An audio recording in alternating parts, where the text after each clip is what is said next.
From the land of the free and the home of the Chiefs, this is the Locked On Chiefs podcast.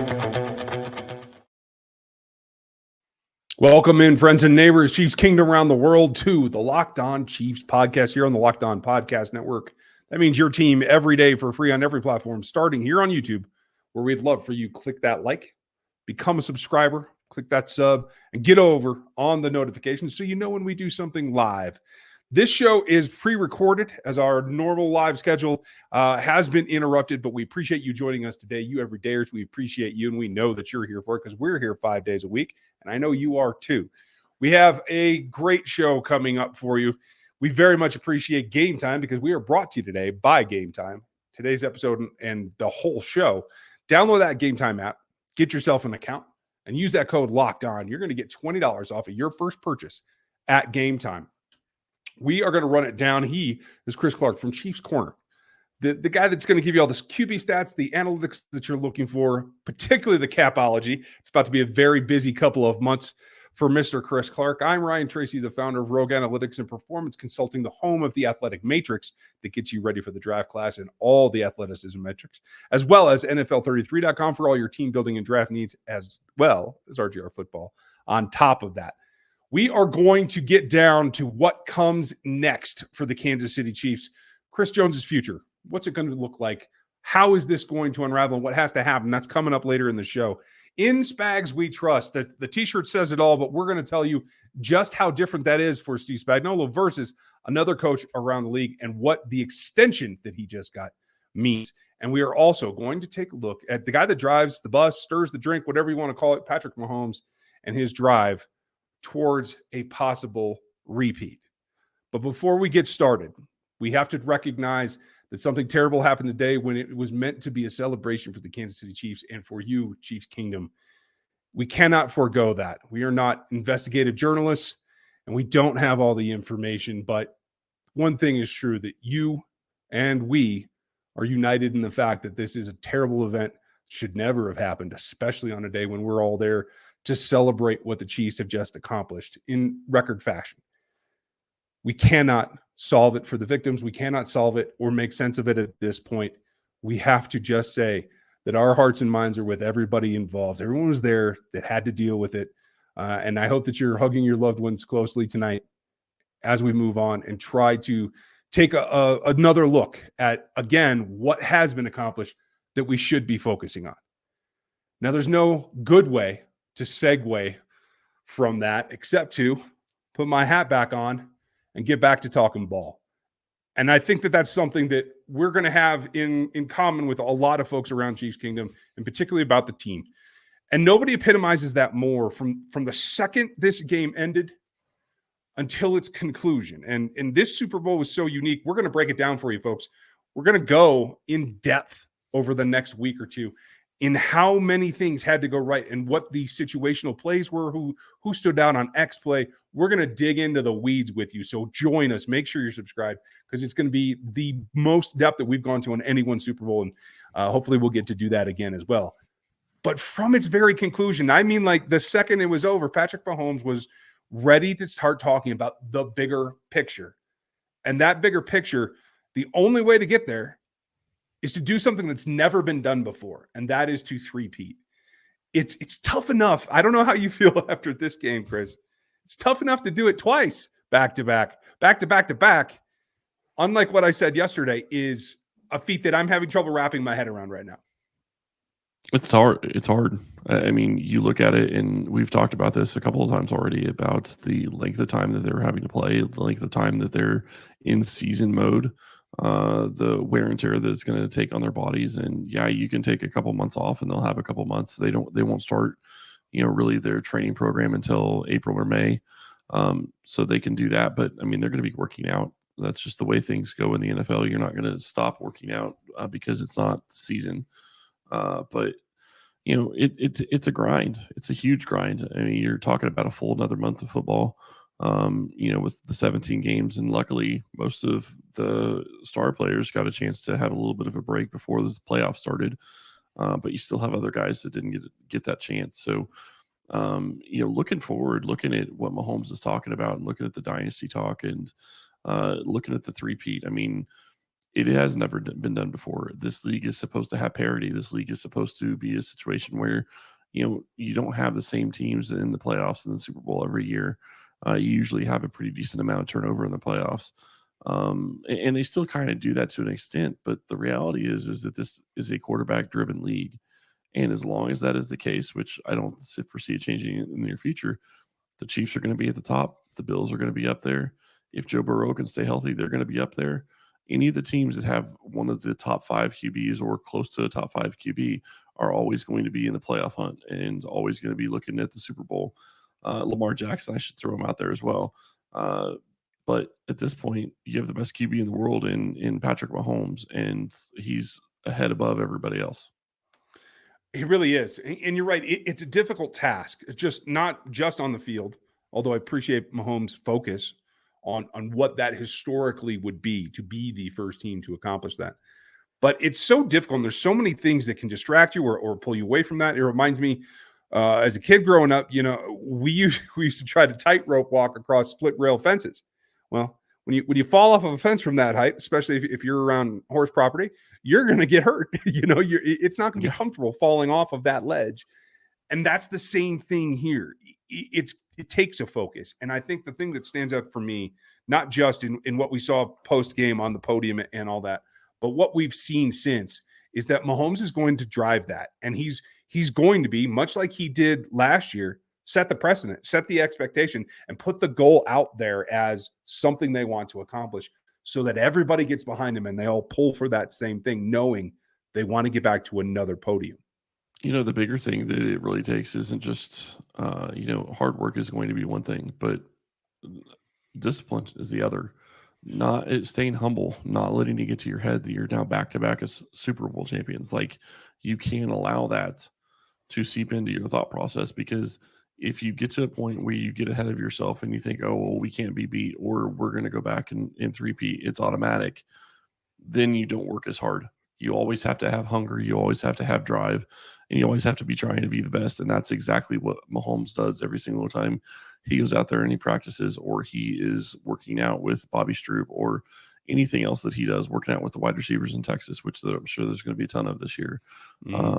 It's all of those things. I mean, you have to be looking to improve every single day. It doesn't have to be a 100% approval. It's you try to get 1% better every single day. And as long as you're doing that, you're going to continue to get better and better every single day. And that's going to build, and that should lead you to a Super Bowl, especially when you're talking about a guy like Mahomes, who's already better than everybody else in the NFL. And that's the reality. He is the best player in the NFL. And if he keeps getting 1% better, generally speaking, that's probably going to keep him ahead of the curve.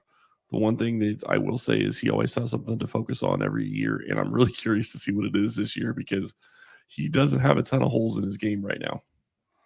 And he's worked back from the things that we have said in the past were things to work on. So the list is shortening. And I think that just having that out there as the goal that he's driving for, everyone else will then follow behind. He's going to break the trail no matter what. But I hope that they wait a little bit. I hope they take a couple of weeks off, because this grind of 20 game seasons just can't go on forever. You got to take, I think now, an even more drastic approach to your recovery and your rest here. It's much more than just taking a couple of weeks off. It's got to be a proactive rest time. You know what I mean? There's all kinds of therapies and treatments guys use around the league. And I'm glad you pointed that out, because that's the other part of it, is that Mahomes takes care of his body and he takes care of it well. And I'm not talking just what he does with Bobby Stroop. It's also, that his fitness and what he is taking into his body and what he's eating and how he's eating, and all of that is also carefully thought of. May not look like it at times, as he would say. He's got the dad bod, but he knows what he's doing, and he knows how to recover. And there's lots of different products out there that can help with that. And I'm not just talking about him. It goes for everybody. All of the NFL players that are going through a 21-game season, which is what they did this year. I mean, that's rough. You have to find a way to do it. And that doesn't count the training camp. That doesn't count the practices. That doesn't count the preseason, all of it. But the thing that you have to be encouraged by, and this is kind of weird to say now after the Super Bowl, but it sounded like at practice in Las Vegas, the team wanted to go in pads. The team was excited to go in pads. They wanted that. They wanted that physicality. They wanted that, ability to get better and really challenge each other. That is a great sign going forward. And it sets the precedent. And Yep. it gives all these young guys, whether they're rookies, which truly I think get the most benefit, or older guys, that's the expectation. That's how we go about things here in this franchise. And that's trust in the organization. There's also a lot of trust that has to go into who's calling the shots. Steve Spagnuolo really has made a turnaround since coming to this franchise. What does it mean now that he's been extended? And if you didn't know that, we're going to run it down for you on the backside of this.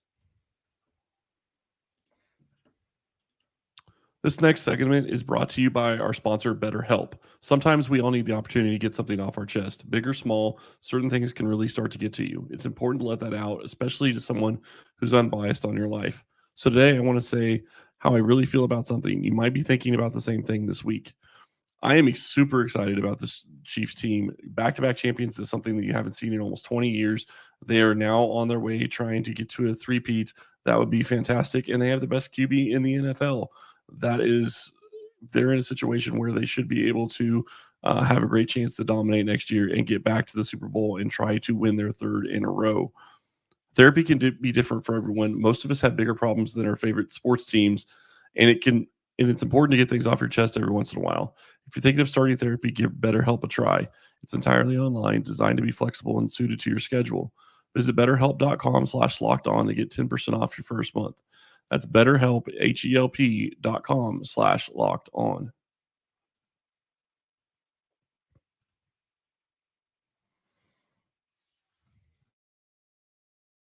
Brian would like to talk to us about Spags. Really quick, before we get there, I would say the Chiefs already made a move last week before the Super Bowl. They brought back Joe Cullen, huge piece. And now we get to find out that Spags is back. Go ahead. Yeah, not well publicized. Came out, and I think it was very timely, and I think it was a super great move. There's no salary cap on coach spending. It doesn't matter what the extension is, and we're not going to know the numbers. I'm just going to tell you guys that before we start getting questions. We're not going to get the numbers on Steve Spagnuolo's contract. All we know is that it's been extended. I don't even know for how long. Maybe I missed it, but usually they don't even put those numbers out into the wind. So no, we're lucky to get Andy Reid's numbers. So it's very, very true. And if I find it, we'll put out a bulletin. We'll let you guys know. It'll be on this channel. It'll go up on the Locked On Sports Today, which is our newest feed. It's 24/7. You get to see all the top teams, all the big stories, all the big shows. You'll see us on there. So please check that out. I think you guys will dig it. And it is literally 24/7. It came in under the radar, but I think it was a sneaky, incredible move. And there's a couple of things that we have to wrap around this move. The team is, and I think that's one thing that's probably been underrated even by us in this whole process, that everywhere Spags has gone, he's gotten buy-in. Maybe not as much as this, where they're making up T-shirts about him before, they're even a champion, but he's always had buy-in from his teams. And I think that that's key. And that's what makes Clark want to say, hey, go out and extend him now, Veach, get it done. I don't even know if Veach is the one who did the contract or if it did come from Clark. I tend to doubt that, but we just don't know the mechanics. We don't know the mechanics. All we do know is that he was going to be a free agent after the season is over, and technically the season ended on Sunday. Now he's re-signed on Wednesday. The team took care of it in just a couple of days. They made sure that they wanted to get it done, or they showed that they wanted to get it done, and they did. And you're right, he has gotten buy-in from all the teams that he's coached, that he's been a coordinator. I want to be very clear on that. His issues in St. Louis. And there are some people even in St. Louis, Kevin Dimoff is one of them, has come out and said that wasn't on Spagnuolo. He was not set up to be successful. Mm-hmm. Can't look at that when you're talking about Spags. Obviously, it's why he's not a head coach.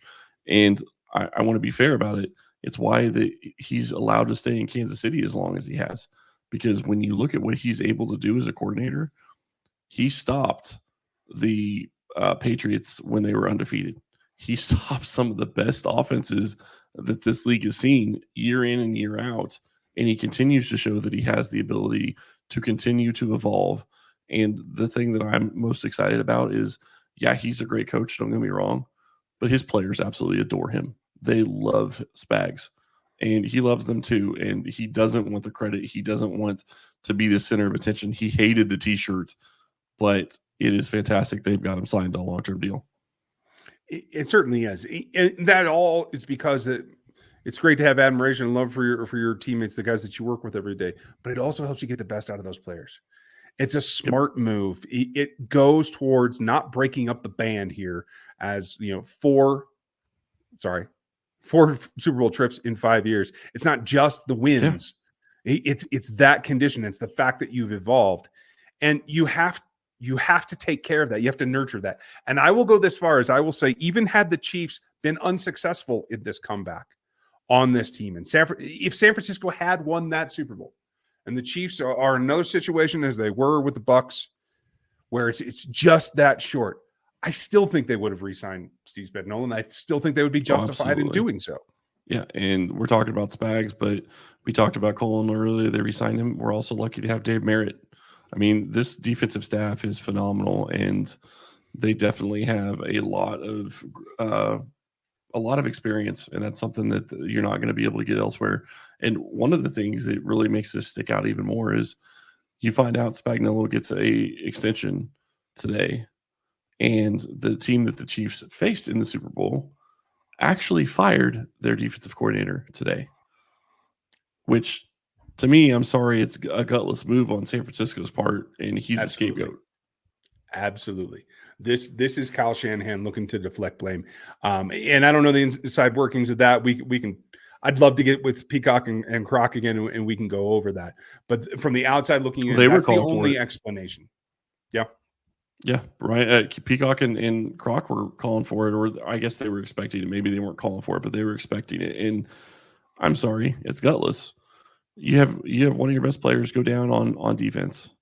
Yeah. And in a fluke, I'm sorry, Achilles pop. I get it. It happens to Aaron Rodgers in the first game of the season for him, and it just happened running onto the field. Like, that's not something you see happen on a regular basis. And so, I mean, you're in a situation where, go ahead. Sorry. You're absolutely right. That's a freak occurrence because the bulk of this season, this was an outstanding defense. Yeah. And I would argue that was the best pressure that the Chiefs had to face all season long. So they continued to elevate their game. You cannot put this at Steve Wilks' face, at his feet. And I would even go so far as to say that Steve Wilks has now been done dirty by 3 or 4 different franchises in this league. And that's something I think is even more apparent and more appalling. And I think that it's even crazier because you kind of saw that it could be going this direction during the game, because go back and watch, and we'll talk about this when we get into talking about, I believe it was in overtime. I'm sure it was in overtime. And the Chiefs are driving down the field, and they've got 5 defenders off the ball, and they're playing in space. I think it's a 3rd and 5 or 3rd and 6 or something like that. Shanahan called a timeout, and they changed their defense. Like, you could tell that was an issue like Shanahan didn't approve of. And I'm not going to say Andy's never told Spags what to do, but that's not the way Andy works. And that's one of the reasons that everybody loves Andy, is he lets them do their own jobs. You're absolutely right. It's just another stark contrast about the way that this franchise runs, especially in light of what happened just before Andy got here and the dysfunction that this franchise had, and how it's turned around completely. And there's going to be bandwagon fans. There's going to be national media. They're going to say, oh, the Chiefs are the greatest thing, and then they've always been awesome and whatever. Yeah, we remember those dark days because we were on this show then. We've been through these times where wins were hard to come by. This is even more of an accomplishment given all that, and given what this whole franchise has evolved into. Well, I was covering this team before they hired Andy Reid. So, I mean, I started writing before they hired Andy Reid. So we haven't been doing a podcast that long, but we have. I was writing, and I think you were too at the time when they were a horrible team.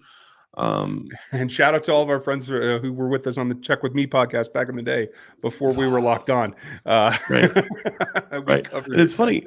You mentioned about Andy Reid and compared to Kyle Shanahan, and now you have people that are saying that Kyle Shanahan is the next generation Andy Reid, where he's going to end up going to the Super Bowl a couple of times, not winning, and going elsewhere to win. Don't tell Jed.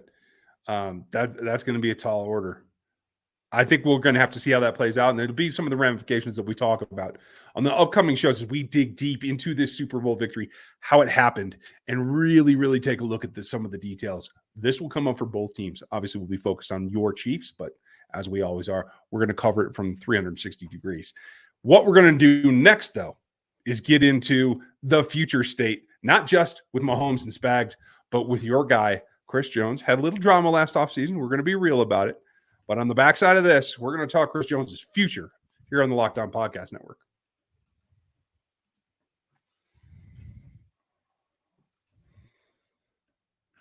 We all know it's hard to get tickets to Arrowhead, and it's even harder if you're trying to go to a Jayhawk basketball game, but you shouldn't have to worry about the tickets for the next big event that you want to get to. Gametime is the fast and easy way to buy tickets for all the sports events, music venues, comedy, and even theater events near you with great last-minute deals, all-in prices. You can view the seat from the app as well as the best price guarantee. Gametime takes all the guesswork out of buying tickets to your next event. And to see that seat from the beginning, that's the big thing for me. I want to know where I'm going to be and what my view is going to be.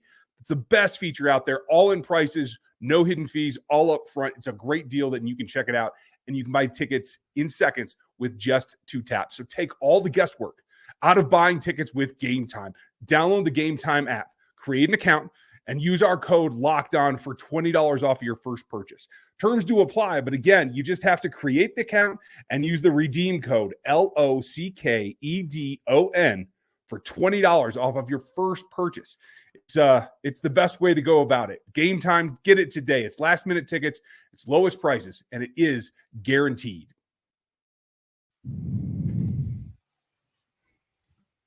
Folks, make sure that you are on the podcast feed here on YouTube. Like, sub, and hit that bell. And if you're just finding us now, you can hit Spotify, you can hit Apple, run every audio platform everywhere for free all the time. You can also get signed up on our text line at 816-357-8781. Just like the everydayers, the locos, as we call them around here, the folks that listen every single day.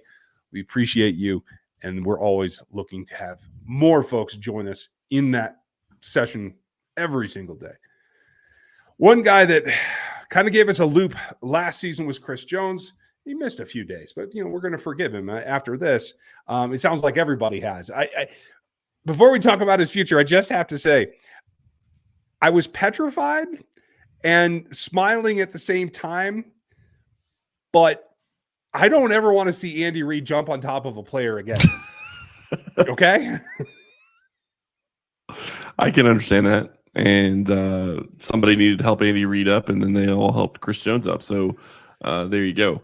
I will say this. Hey, at least it's a lineman. I mean, it could have been worse. He could have been, could have been Jared McKinnon, could have been, Mahomes. So at least it was an lineman. Protect Jarek. That's all I'm going to say. That said, that display just, I think, shows you about how far this whole thing has come from those days where we were wondering, is Chris going to show up? Is Chris going to pull Lev Bell and stay out? Imagine had he missed a month or chosen to really hold out like Lev Bell did. This championship doesn't happen. Let's be honest about that. But it also shows you that despite all that drama and how heavy that scenario could have been, that Andy Reid still has a tight bond with him. He said in a post-game interview with Peter King that he was elated because he was pushing Chris, that he was pushing him to raise his level, not just of his play on the field, but of his leadership. And I think Chris would agree with me. He pushed Chris Jones further than Chris Jones would have thought that he could have gone by himself. I mean, he specifically stated Chris thought he was done, and he took it to another level. And look at how it ended and I know we're going to focus on the overtime afterwards later, but that specific play, he led to the only reason that they did not have a chance of getting a touchdown on 3rd and 4 near the goal line. Yeah. And that is a situation where Andy Reid pushed him to get to a point where Jones says, I will take this on myself and I will go do it. It can't be done without him. And now nope. That's exactly the question mark that we're facing. Chris Jones, his contract is up, and there's going to be a decision point coming. He clearly, from public statements, feels like he wants to return. That's great. That's all well and good. And if the numbers can be worked out, it will happen, because it is definitely clear in reciprocity that the organization wants him back as well, as it should.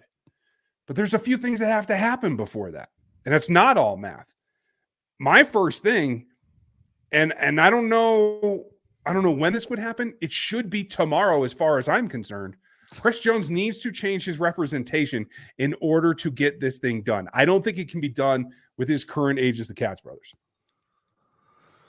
It's hard to disagree with that fact.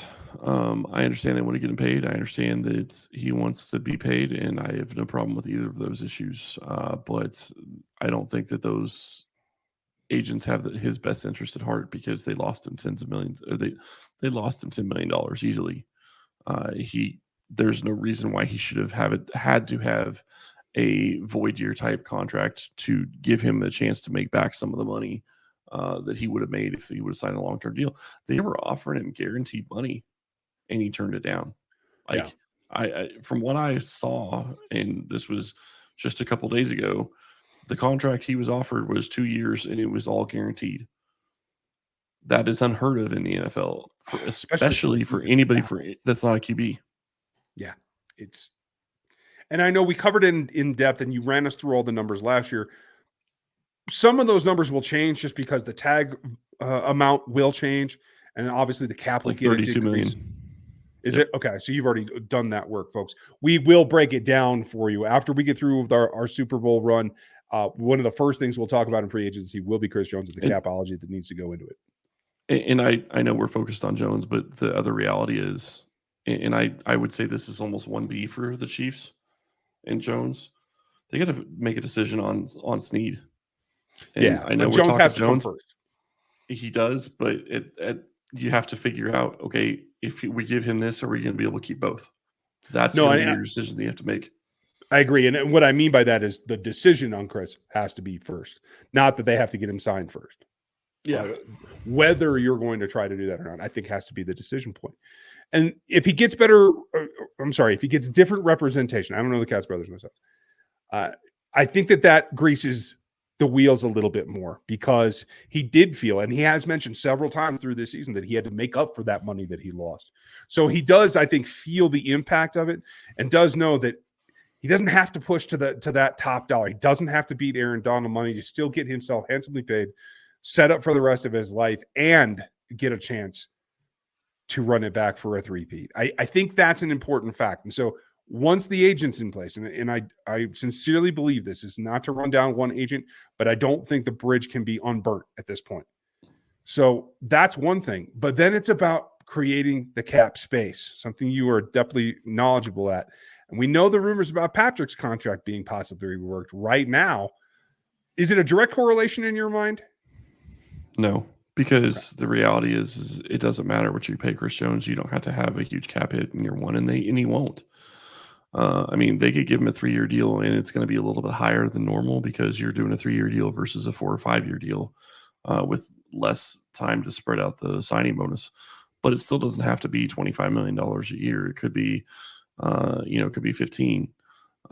Right now they're at about 23 million under, and that is enough to get a deal done with Chris Jones. It's probably enough to get a deal done with L'Jarius Sneed, and you'd have to make a couple other moves to do some other things. But it doesn't have to be a situation where you have to restructure Patrick.